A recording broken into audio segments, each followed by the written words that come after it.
ನಮಸ್ಕಾರ ವೀಕ್ಷಕರೇ, welcome back to important video ಅಂತ ಹೇಳ್ತಾ ಈ ವಿಡಿಯೋದಲ್ಲಿ ಏನಪ್ಪ ಹೇಳ್ತಾ ಇದ್ದೀನಿ ಅಂದರೆ, ಸರ್ಕಾರದ ಕಡೆಯಿಂದ ರೈತರಿಗೆ ಬರ ಪರಿಹಾರ ಹಣ ಜಮಾ ಮಾಡಲು ಪ್ರಾರಂಭ ಮಾಡಿದ್ದು ಕೆಲವರದು ತಾಲೂಕಿನ ರೈತರಿಗೆ ಮಾತ್ರ ಬರ ಪರಿಹಾರ ಹಣ ಜಮಾ ಆಗಿದೆ.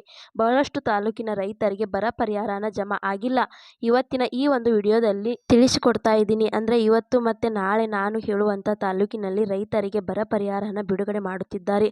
ಸೊ ಹಾಗಾದರೆ ಯಾವ್ಯಾವ ತಾಲೂಕಿಗೆ ಇವತ್ತು ಮತ್ತು ನಾಳೆ ಬರ ಪರಿಹಾರ ಹಣ ಬಿಡುಗಡೆ ಮಾಡುತ್ತಾರೆ, ಆ ತಾಲೂಕಿನ ಲಿಸ್ಟನ್ನು ಕೂಡ ನಿಮ್ಮ ಹೇಳುತ್ತೇನೆ. ಅದರ ಜೊತೆಗೆ ನಿಮಗೆ ಬರ ಪರಿಹಾರ ಹಣ ಬಂದಿದೆಯಾ ಇಲ್ಲ ಚೆಕ್ ಮಾಡಿಕೊಳ್ಳುವುದು ಹೇಗೆ ಎಂಬುದು ಕೂಡ ಈ ಒಂದು ವಿಡಿಯೋದಲ್ಲಿ ನಿಮಗೆ ತಿಳಿಸಿಕೊಡುತ್ತೇನೆ. ಸೊ ನಿಮಗೂ ಕೂಡ ಬರ ಪರಿಹಾರ ಹಣ ಜಮಾ ಆಗಿಲ್ಲಪ್ಪ ಅಂತಂದ್ರೆ ಸೊ ಈ ಒಂದು ಲಿಸ್ಟ್ ಅಲ್ಲಿ ನಿಮ್ಮ ತಾಲೂಕು ಇದೆನಾ ಇಲ್ಲ, ಹಾಗಾದ್ರೆ ನಿಮಗೆ ಯಾವಾಗ ಬರ ಪರಿಹಾರ ಹಣ ಜಮಾ ಆಗುತ್ತೆ ಅನ್ನೋದರ ಬಗ್ಗೆ ಮಾಹಿತಿಯನ್ನು ತಿಳಿಸಿಕೊಡುತ್ತೇನೆ. ವಿಡಿಯೋನು ಮಧ್ಯದಲ್ಲಿ ಸ್ಕಿಪ್ ಮಾಡಬೇಡಿ, ಕೊನೆವರೆಗೂ ನೋಡ್ತಾ ಹೋಗಿ. ಹಾಗೆ ಇನ್ನೂ ನಮ್ಮ ಚಾನೆಲ್ನ ಯಾರು ಸಬ್ಸ್ಕ್ರೈಬ್ ಮಾಡಿಕೊಂಡಿಲ್ಲ ಸಬ್ಸ್ಕ್ರೈಬ್ ಮಾಡಿಕೊಳ್ಳಿ.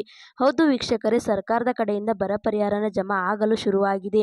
ಬಹಳಷ್ಟು ರೈತರಿಗೆ ಬರ ಪರಿಹಾರ ಜಮಾ ಆಗಿಲ್ಲ. ಸರ್ಕಾರವು ಹಂತ ಹಂತವಾಗಿ ತಾಲೂಕುಗಳ ಪ್ರಕಾರ ಬರ ಪರಿಹಾರ ಹಣವನ್ನು ಬಿಡುಗಡೆ ಮಾಡುತ್ತಿದ್ದಾರೆ. ಮೊನ್ನೆ ಕೆಲವೊಂದಿಷ್ಟು ತಾಲೂಕುಗಳಿಗೆ ಬರ ಪರಿಹಾರ ಹಣ ಜಮಾ ಮಾಡಿದ್ದಾರೆ. ಇನ್ನು ಬಹಳಷ್ಟು ತಾಲೂಕುಗಳಿಗೆ ಬರ ಪರಿಹಾರ ಹಣ ಜಮಾ ಮಾಡಲು ಶುರು ಮಾಡುತ್ತಿದ್ದಾರೆ. ಸೊ ಇವತ್ತು ಮತ್ತು ನಾಳೆ ಈ ಒಂದು ತಾಲೂಕುಗಳಿಗೆ ಬರ ಪರಿಹಾರ ಹಣ ಜಮಾ ಮಾಡುತ್ತಿದ್ದಾರೆ. ಹಾಗಾದ್ರೆ ಯಾವ್ಯಾವ ತಾಲೂಕುಗಳಿಗೆ ಅಂತ ನೋಡುವುದಾದ್ರೆ, ನಾನು ಹೇಳುತ್ತಿರುವ ತಾಲೂಕುಗಳಿಗೆ ಬರ ಪರಿಹಾರ ಹಣ ಜಮಾ ಮಾಡಲು ಪ್ರಾರಂಭ ಮಾಡುತ್ತಿದ್ದಾರೆ.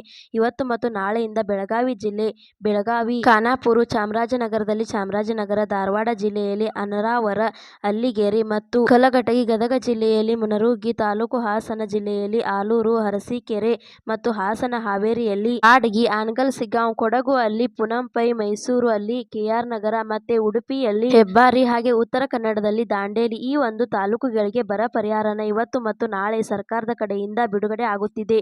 ಈ ಒಂದು ಲಿಸ್ಟ್ ನಲ್ಲಿ ನಿಮ್ಮ ತಾಲೂಕು ಇದೆಯಾ ನೋಡಿಕೊಳ್ಳಿ. ಇಷ್ಟೊಂದು ಜಿಲ್ಲೆಗಳಿಗೆ ಬರ ಪರಿಹಾರನ ಇವತ್ತು ಮತ್ತು ನಾಳೆ ಬಿಡುಗಡೆ ಮಾಡುತ್ತಿದ್ದಾರೆ. ಹಾಗೆ ಈ ಒಂದು ವಿಡಿಯೋನು ಎಲ್ಲ ರೈತರಿಗೂ ಕೂಡ ಶೇರ್ ಮಾಡಿ. ಹಾಗೆ ಈ ವಿಡಿಯೋ ನಿಮಗೆ ಇಷ್ಟ ಆಗಿದೆ ಅನ್ಕೋತಾನೆ. ಇಷ್ಟ ಆದರೆ ಲೈಕ್ ಮಾಡಿ, ಶೇರ್ ಮಾಡಿ, ಸಬ್ಸ್ಕ್ರೈಬ್ ಮಾಡಿ ಅಂತ ಹೇಳ್ತಾ ಮತ್ತೆ ಮುಂದಿನ ಮಾಹಿತಿಯೊಂದಿಗೆ ಸಿಗೋಣ. ಅಲ್ಲಿ ತನಕ bye bye, take care friends.